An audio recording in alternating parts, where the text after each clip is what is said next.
Hey guys, and welcome back. So, where we left off is I left Geraldton, and my partner had gone back to Perth from there. My mum had gone back to Perth, and then the friends I was staying with in Geraldton, obviously, I left them behind in Geraldton. So, Ellendale Pool was my next stop, and it was actually my first place I went to like by myself. So, officially on my own on my travels. Join me as I hike up the gorge at Ellendale Pool, and I'll tell you all about my experience here. So I ended up being at Ellendale Pool for 3 nights. So I had 2 full days there, and I spent those days kayaking my guitar and myself across the river. And then I would hike up to the top of the gorge and set up my picnic blanket and just practice guitar. Had service up there too, so I also called my partner and called my mum. I was only meant to be at Ellendale Pool for 1 night. However, the Monday night and the Tuesday ended up being quite emotional for me. So I decided to stay an extra couple nights, so I had another full day to just really enjoy myself and enjoy the place that I was at. On arriving at Ellendale Pool, I instantly set up and went for a swim and got to talk to some other people that were swimming that were also camping there.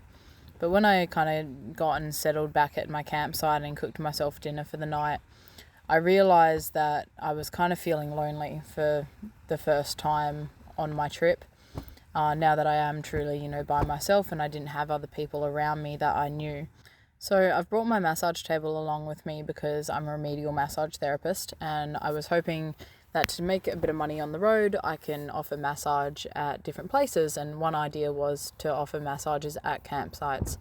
So I decided to go for a bit of a walk around the camp and just see if anyone was interested, and I went to about 3 camps and just had some really good chats. Like, talked about their setups and what they've been up to, and it wasn't just going up and being like, hey, I do massage, does anyone want one? It was more just getting to know the people. And I would of course just slip in there that I was traveling with my massage table, and if anyone was interested, I've got it here. So after about 3 camps, I hadn't really had any interest in the massage, just people going, oh yeah, that sounds like a really good idea. And I started feeling a bit of that social anxiety come up for me. When I come across something that I'm struggling with and I find a bit scary or difficult, I like to try and push myself further, to grow and surpass those limits. So I did tell myself, let's go up to one more camp and have a conversation. And I ended up walking up to this older lady. She was sitting outside of her caravan reading a map, and go to talk to her, and instead I just started crying because I was just feeling so overwhelmed. And her partner, her husband, came out of the caravan and was like, oh, what's wrong? And eventually I just calmed down, and I was like, I'm very sorry. I think I've just pushed myself a little bit too far. Like, putting myself out there is very new for me, and I've been around to a few camps and just feeling, I guess, a bit of rejection sensitivity. So, I thought I'd come, to one more, but it was obviously a little bit too much for me at this stage. And they were really nice and understanding. And after that, I decided I'd go back to my camp and just kind of, be with myself and not push myself any further for the day. So that first night at Ellendale Pool was a little bit difficult for me to sleep.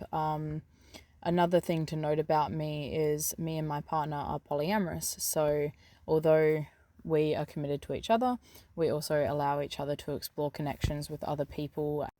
And on this night, my partner was hanging out with someone that he's been connecting with.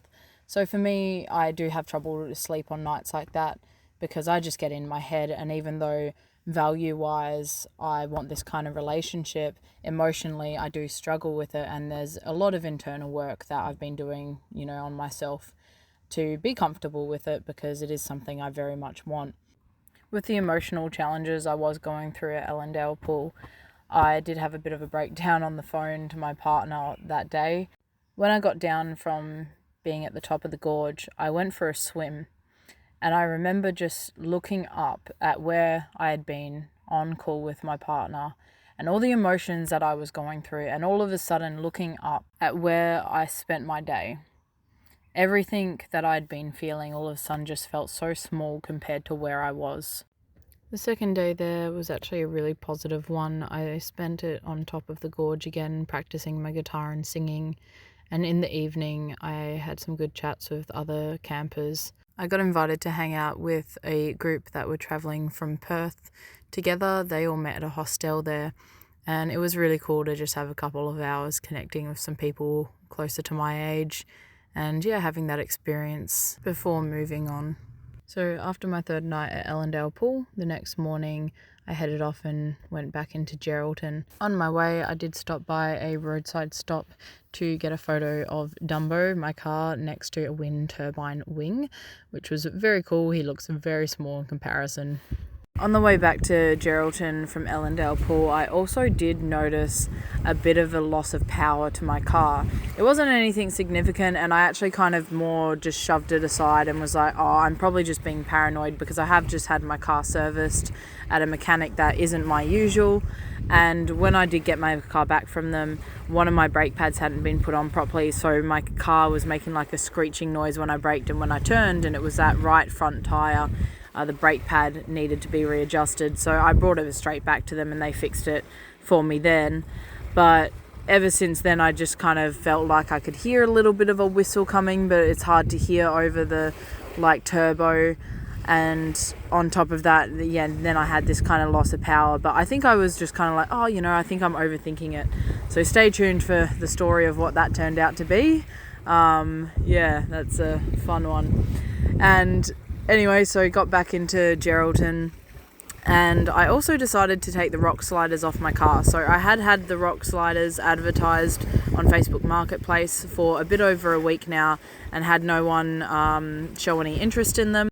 So you can see me here taking the rock sliders off my car so I can drop them off at the wreckers here. Basically, before I left Perth, I found out my car was over its GVM. So I did get a GVM upgrade done to it, but I was still about 100 kilos over, and I did reduce some weight to get me under that 100 kilos. But before leaving, obviously, there was a couple of extra things I'd put in my car, so I know that I'd be cutting it pretty close. So I decided to take the rock sliders off because, honestly, I don't really use them for anything. And the health of my vehicle is what matters the most. So even though I spent the money about a year ago to put these on, I just want to look after my vehicle, and that's more important to me than the money that I've lost in the process. After that, I did some grocery shopping, and I also found another replica of their lighthouse, which was really cute, and finally saw a sea lion at Seal Rock before leaving. So on my way out of Geraldton, I started heading towards Little Bay. And I had my car do a couple of bunny hops on me, so I had like a sudden loss of power. So that loss of power I had been feeling was legitimate. So I parked up in between two driveways, and I got out with my torch and started having a look under my car and under my bonnet. I did end up finding a hose which had a lot of black on it, so I was suspecting there's some kind of leak happening.